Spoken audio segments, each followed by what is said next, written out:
kira-kira orang yang tidak mampu pergi ke Mekah bisa nggak mengambil pelajaran dari tawaf? Bisa nggak? Bisa. Belum tentu orang berulang-ulang ke sana dapat ya ini.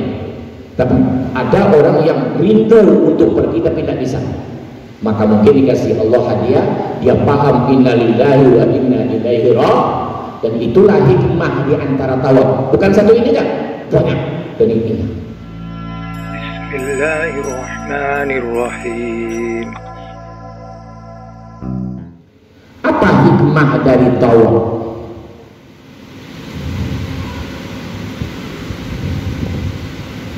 Nah, oke. Sama-sama kita ya. Ini yang sudah haji, apalagi yang sudah berulang-ulang ke sana. Mari sama-sama kita mencoba muzakarahkan ini. Kira-kira pintu Ka'bah kan di sini tuh. Iya kan? Ini rukun tiang Iraki, arah ke Irak. Iya kan? Ini Syami, Sam. Ini Yamani, arah ke Yaman. Iya kan? Kalau kita tawaf, ini kan pintu Ka'bah di sini. Di sini Multazam, betul kan? Hajarul Aswad di sini, ya kan? Oke. Ini pintu Ka'bah di sini. Ya. Kalau kita tawaf, kita akan memulai dari sini. Terus dan harus berakhir di sini. Kita tidak boleh memulai dari pintu Ka'bah, dari Hajar Aswad, berhenti di Hijr Ismail. Setelah itu balik lagi ke sini, boleh tak? Nggak boleh. Harus sekeliling berhenti di Hajarul Aswad, 1 putaran. Nah itu 7 putaran. Selesai 7 nanti disuruh ya sholat di makam Ibrahim. Oke. Apa pelajaran yang dapat kita ambil di sini? Maka ulama berijtihad, di antaranya dia dapat mengambil pemahaman dari tawaf itu, pelajaran yang bisa kita bawa setiap saat. Bukan ketika tawaf saja, tapi setelah itu bisa kita bawa ke mana kita pergi. Apa itu? Mengajarkan kepada kita bahwa tawaf ini adalah inna lillahi wa inna ilaihi raji'un. Ya. Nah, ini dia. Itu. Ini kan Baitullah, rumah Allah, Ka'bah. Baitullah. Ini pintu. Jadi kalau begitu mengingatkan kita ketika kita dilepas oleh Allah ke dunia ini dulu. Seolah-olah kita pamit nih meninggalkan dia, pergi ke dunia ini. Kan begitu dilepasnya, tapi bagaimanapun kita tetap akan kembali kepada dia. Inilah dia. Inna lillahi wa inna ilaihi raji'un. Sesungguhnya kami, mulai dari ujung rambut sampai ujung kaki, itu dulu. Sudah itu baru yang seluruhnya ini. Kita dulu, mulai dari ujung rambut sampai ujung kaki, kan kami ini. Betul tak kami? Paham tak maksudnya nih? Nabi bersabda, orang mukmin itu bagaikan satu tubuh. Orang mukmin itu satu atau banyak? Banyak. Jadi bagaikan satu tubuh. Nah, kita kan banyak, ada rambut, ada pikiran, ada kepala, ada tangan, ada telinga, ada betul lah. Nah, ini kami. Kami ini semua milik Engkau ya Allah. Jadi kita dulu. Sudah itu baru semua yang ada ini milik ini. Pasti bagaimanapun kami nggak bisa, harus mengakui bahwa kami akan kembali kepada Engkau karena miliknya. Betul? Nah, ini lagi. Bapak-bapak, ibu-ibu yang saya hormati, benar atau tidak? Coba cek diri masing-masing kalau yang lain. Kenapa terjadi tidak aman dalam hidup? Kehidupan tidak damai, susah bikin kebaikan karena lupa dengan inna lillahi wa inna ilaihi raji'un. Bahwa seluruhnya ini milik Allah dan pasti kembali kepada Allah. Kalau milik dia, tentu apa kata dia? Gak bisa apa kata dia? Ya, Nah, jadi tidak amannya hidup, tidak damainya hidup, susah bikin kebaikan karena kita tidak paham, tidak menghayati, tidak meyakini inna lillahi wa inna ilaihi raji'un. Itu dulu. Oke? Baik. Nah, di sini kita diingatkan waktu kita dulu dilepas oleh Allah ke dunia, bahwa kita ini terdiri dari dua, ada rohani, ada jasmani. Sebelum roh bertemu dengan jasad, ketika di alam roh, nah ini. Jadi paling tidak ketika tawaf ini kita diingatkan dengan janji itu, janji di alam roh. Silakan buka surat Al-A'raf ayat 172. Apa janji dulu?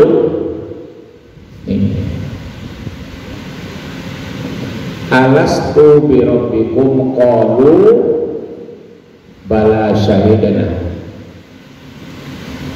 antaqulu yaumal qiyamah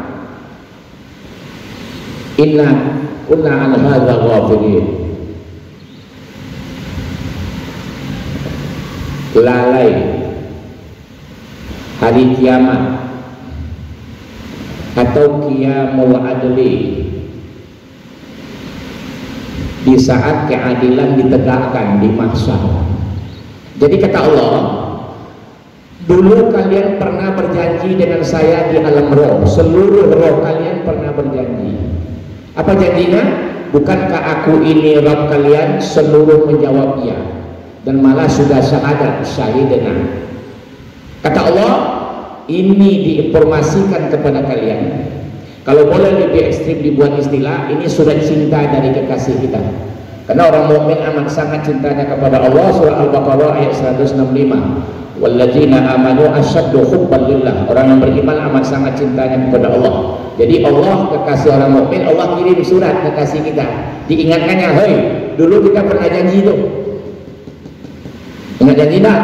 Nah, besok ketika didirikan keadilan, ketika kita bertemu, jangan ada istilah lagi kami dulu lalai. Ya, anda terima dong. Saya sudah ingatkan dulu. Paham nggak kira-kira ini? Ya, ini. Ghafilin lalai. Kenapa kamu lalai? Nah, ini. Nanti kita bahkan dilepasnya kita ke dunia, padahal kehidupan di sini diingatkan lagi ada dia apa? La'ibun walahwun. Permainan senda gurau, ya. Sesungguhnya kehidupan dunia kata Allah lahibun wa lahwun, permainan senda gurau. Coba tengok, betul nggak permainan senda gurau ini? Hah? Betul nih. Apa contohnya? Senda gurau aja kan? Di bidang politik senda gurau, permainan ekonomi, permainan apalagi sosial macam-macam, betul nggak? Itu yang mengejar dunia pasti itu, permainan senda gurau. Kemudian apa lagi? Mata ghurur, kesenangan yang menipu, kehidupan yang menipu. Dunia itu kesenangan yang menipu.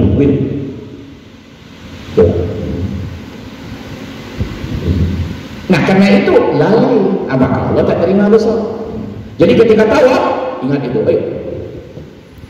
kau pernah janji seolah-olah, ini seolah-olah ya, jangan dibayangkan pula zat Allah di dalam Ka'bah, enggak, seolah-olah dia di pintu melepas kita. Kan begitu tuh.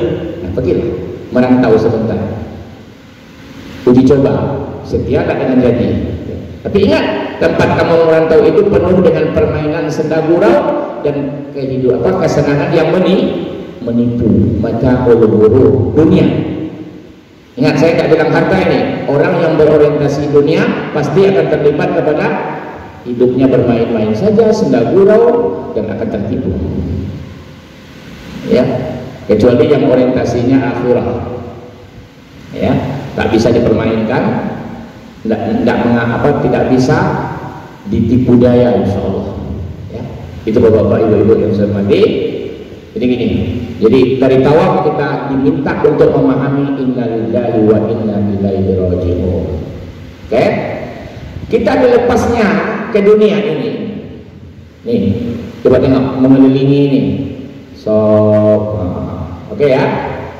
Tapi bagaimanapun kita tidak bisa lepas dari sunnatullah. Kita tidak bisa lepas dari aturan yang dibuat Allah. Nah, pertama dulu, coba tengok. Ini menyadarkan kita. Pertama,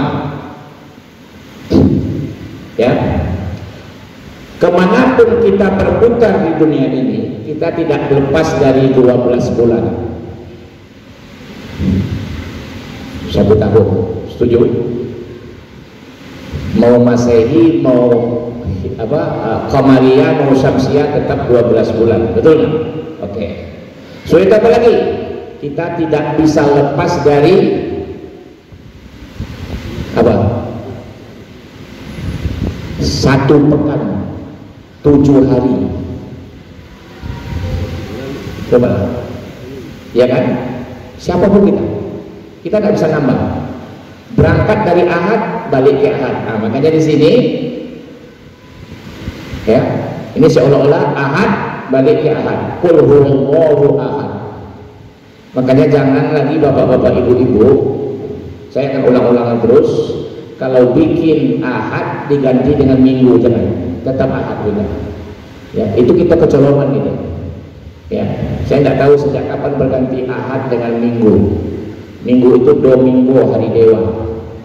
Nah, ini bahaya, ya. Dari segi akidah itu bahaya. Oke, 7 hari. Dan kita tidak bisa lepas dari 1 hari 24 jam, nggak bisa lepas. Dan kita nggak bisa lepas dari 1 jam 60 menit. Dan kita tidak bisa lepas dari 1 menit 60 detik. Baik. Semakin lama engkau berputar di sini, maka engkau semakin dekat kepada aku, kata Allah. Tidak bisa lagi. Sekarang sudah berapa lama kau putar tahun? Sudah 50. Nah, sebentar lagi. Apalagi Muhammad mengatakan, sallallahu alaihi wasallam mengatakan, umur manusia setelah aku antara 60 sampai 70 dan sedikit yang lebih. Jadi sekarang sudah berapa lamanya kau putar? Tahun, bulan, jam, menit, detik. Oh, sudah 50 tahun saya putar. Sudah sekian pekan ribuannya, sudah sekian menitnya, jamnya. Berarti semakin dekat kepada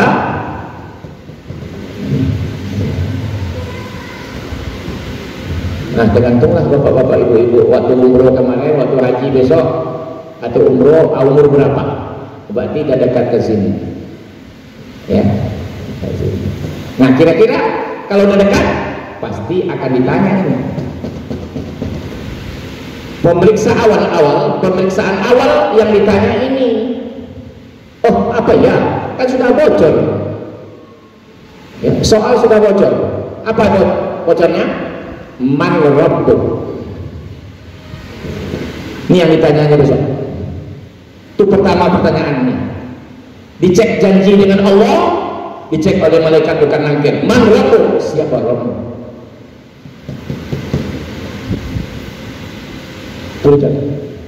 Kalau di sini gagap menjawab alamat madinu wa man nabiyyu, sudah selesai. Terimalah pukulan. 1 kali pukulan di azab kubur itu kalau didengarkan kepada manusia, kemudian dihidupkan dia sampai kiamat. Didengarkan kepada dia nih, didengarkan kepada dia, kemudian dihidupkan sampai kiamat, takkan pernah lolos seteguk air di kerongkongannya. Kira-kira dahsyat itu. Tapi kepada hewan didengarkan. Pada manusia bilang, itulah rahmat Allah. Kalau didengarkan, nah bisa udah menderita hidup kita. Itu dahsyatnya siksaan kubur. Ketika tawaf kita diingatkan, sebanyak apa dalam kehidupan ini, dalam memutar kehidupan, tahun kita lewati, pekan kita lewati, jam kita lewati, menit kita lewati, detik kita lewati, lupa kepada janji. Padahal semakin lama kita memutar ini, kehidupan ini, tahun, pekan, jam, semakin dekat kepada ini. Maka pemeriksaan awal di dalam kubur yang ditanya, man rabbuk, siapa Rabbmu?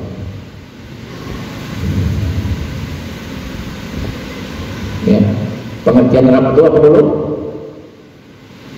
ilah, la ilaha illallah, Rabb, kedua-duanya berarti Tuhan kan gitu. Paling tidak kata Rabb itu oleh para ahli diberi makna seluruh al-asmaul husna yang bersifat aktif. Itu pengertiannya Rabb. Contoh, al-mu'min, Allah yang memberi rasa aman, itu pengertiannya Rabb. As-salam, Allah yang menyelamatkan, itu Rabb. Ar-Razzaq, Allah yang memberi rezeki, itu pengertiannya Rabb.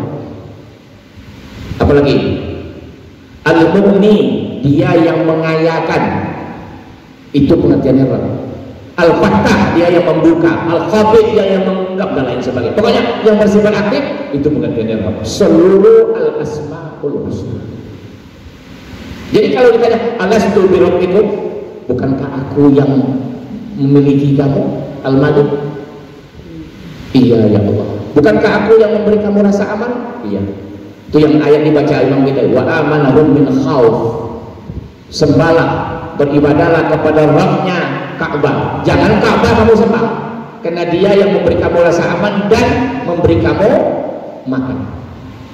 Dari kamu lapar, dia kasih makanan. Itu subhanallah.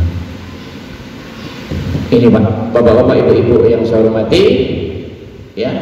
Maka kita kalau selesai ini, coba dengar, kalau selesai tauhid rububiyah ini, Allah yang memiliki, Allah yang mengatur, Allah yang memberi rasa aman, Allah yang macam-macam itu yang aktif itu, Allah yang mengayakan, Allah yang menurunkan, Allah yang mengangkat.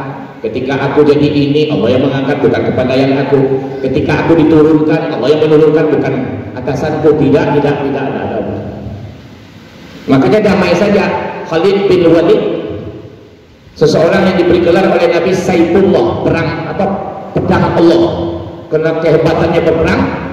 Ketika Abu Bakar jadi khalifah, dia masih panglima, diutus ke perang. Tapi ketika Umar jadi khalifah, turun, dia tak jadi panglima lagi, jadi prajurit biasa, dia angkat anak muda jadi khalifah. Ketika orang mendekati dia, "Ai Khalid bin Walid, kau dulu hebat sekali, masa Umar diturun kau?" Apa kata Khalid bin Walid? "Aku berperang bukan karena Umar, aku berperang karena Allah." Jadi tidak masalah dia diturunkan, dinaikkan. Betul nggak?